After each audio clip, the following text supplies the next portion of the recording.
um aristocrata que teve que se adaptar à mais adversa das situações, mas que acabou encontrando um grande propósito.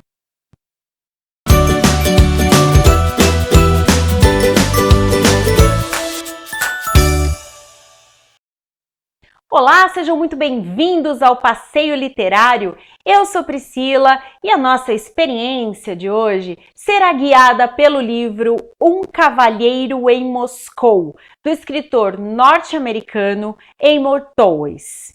O livro foi publicado em 2016 e ganhou o coração dos leitores. Rapidamente, só nos Estados Unidos, vendeu mais de 1 milhão de exemplares e permaneceu quase um ano na lista dos best-sellers do New York Times. A história tem um início em 1922, em Moscou, na Rússia. Mas para entender melhor esta história, eu vou fazer uma rápida contextualização para vocês. Nós estamos falando de um período pós-Revolução Russa. A Revolução Russa aconteceu em 1917. O povo passava muita dificuldade. A Rússia era um país predominantemente agrário e semi-feudal. Agora imagine você, é um lugar onde tem muito frio. A agricultura também, para conseguir prosperar, tem muita dificuldade. E aí, somado a isso, as pessoas estavam insatisfeitas pelo fato de a Rússia ter entrado na Primeira Guerra Mundial. O povo passava fome e o czar Nicolau II, que era o detentor de todo o poder, acabava absorvendo toda a riqueza que o país produzia. E aí, um grupo acabou se levantando para lutar contra isso, um grupo que tinha ideias socialistas, e aí, em fevereiro de 1917, eles fizeram uma revolução encabeçada por um grupo chamado mencheviques. Os socialistas, eles eram um grupo muito grande e lá dentro haviam subgrupos que acreditavam que a revolução deveria ser feita de um modo mais radical ou mais pacífico. Os mencheviques acreditavam que devia ser feito de um modo mais pacífico, mas mesmo assim a revolução acabou culminando na abdicação de Nicolau II, herdeiro da dinastia dos Romanov, que ficaram no poder por quase 300 anos. Mas aí, como os mencheviques queriam fazer uma revolução devagar, decidiram manter a Rússia na guerra e essa foi uma das coisas que mais gerou insatisfação pelo povo. Em outubro, nós tivemos aí mais uma revolução e aí os bolcheviques, que também eram socialistas, mas que acreditavam que a revolução deveria ser feita de um modo mais agressivo, mais direto, nada de transição pacífica, vamos resolver o assunto. Os bolcheviques acabam assumindo o poder, assinam um acordo com a Alemanha para que a Rússia possa sair da guerra sem ser atacada pelos alemães. A Rússia então se retira da guerra, mas os mencheviques não ficam muito satisfeitos com isso. E aí, com o apoio da burguesia e o apoio também do Nicolau II, o czar Nicolau II, eles acabam travando uma guerra civil. E aí, durante 5 anos, o povo sofre também com essa guerra civil entre os mencheviques e os bolcheviques. Acontece que os bolcheviques saem vitoriosos e aí o nome que se destaca nisso tudo é o de Vladimir Lenin, que acaba então instituindo a União das Repúblicas Socialistas Soviéticas, que é a união de todos os países que são simpáticos à ideia do socialismo. A União das Repúblicas Socialistas Soviéticas dura até 1991, que aí com o fim da Guerra Fria ela acaba se desmanchando. Esta história que nós vamos compartilhar agora, ela se inicia em 1922, com o julgamento do conde Alexander Rostov. ele era um aristocrata, ele pertencia à nobreza. Isso por si só já seria motivo para ele ser morto.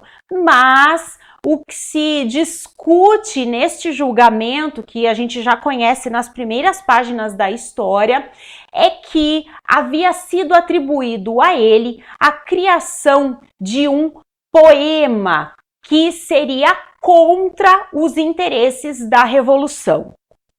Por causa disso, ele seria condenado à morte, mas como ele tinha alguns amigos no alto escalão que entendiam de outra forma, esses amigos entendiam que este poema atribuído ao Conde Rostov era um poema simpático, já no período pré-revolução.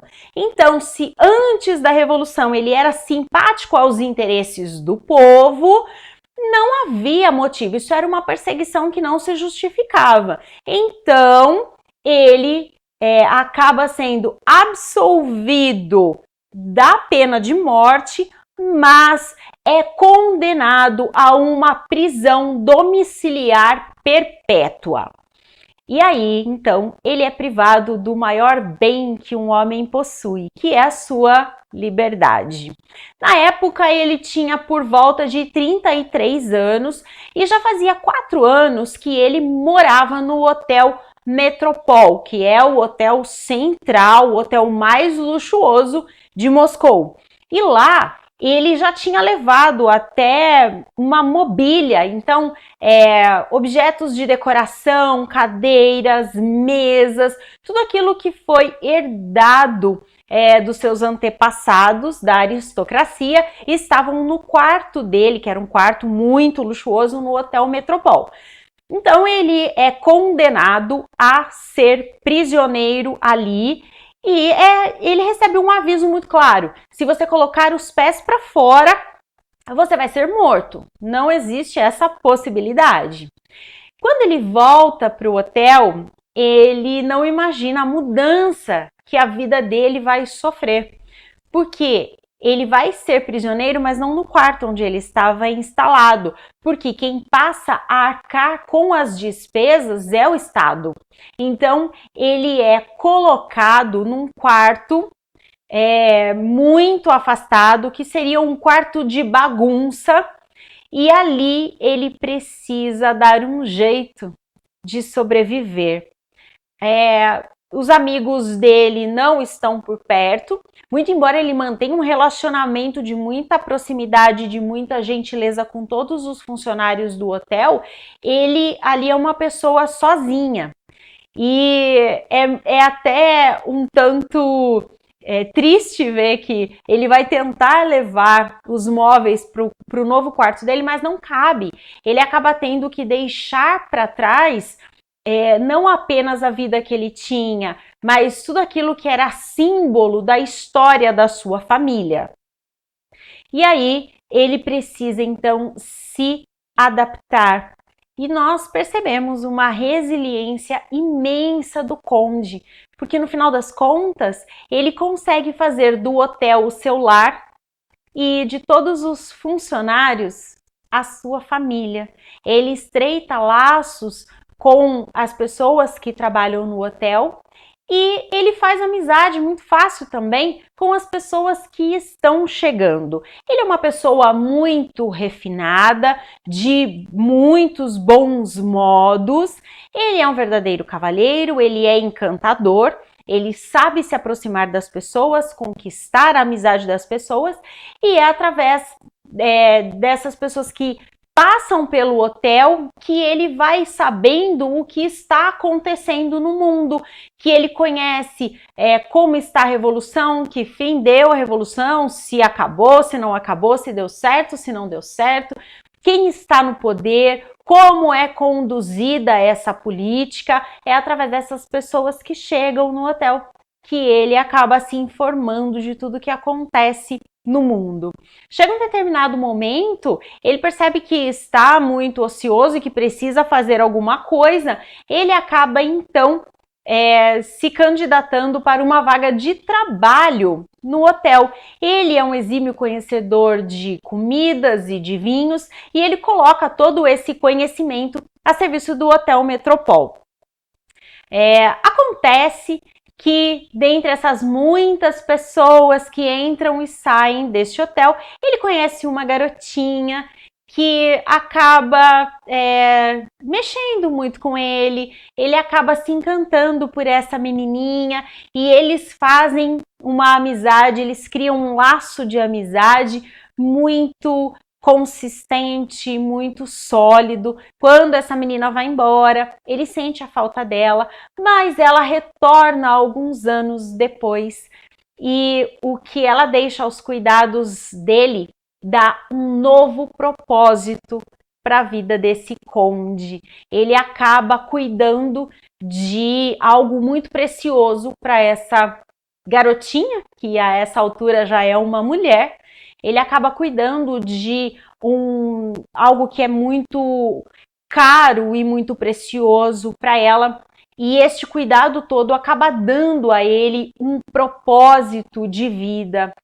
É uma história deliciosa de se ler. Particularmente sou suspeita para falar, porque todas as histórias que exigem uma contextualização me deixam muito mais animada. Particularmente gosto muito de estudar sobre a Revolução Russa. Acho que é um tema muito interessante.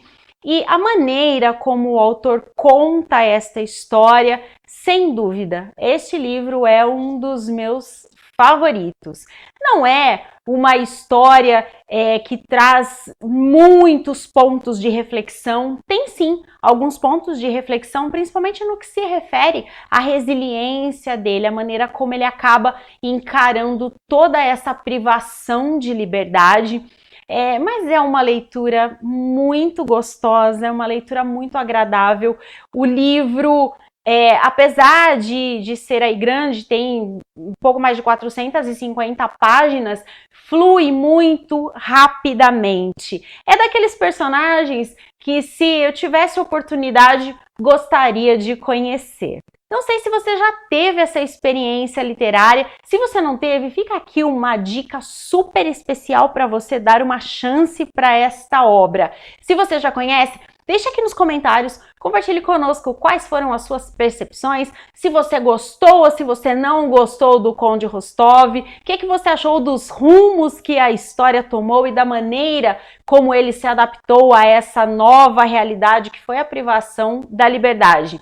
Se você está chegando agora, seja muito bem-vindo! Este é o Passeio Literário. Eu te convido a se inscrever no canal se você gosta de conteúdos de literatura. Se você gostou dessa dica, não se esqueça de curtir e de compartilhar com os seus amigos também. Eu volto em breve com mais experiências literárias para vocês. Até lá!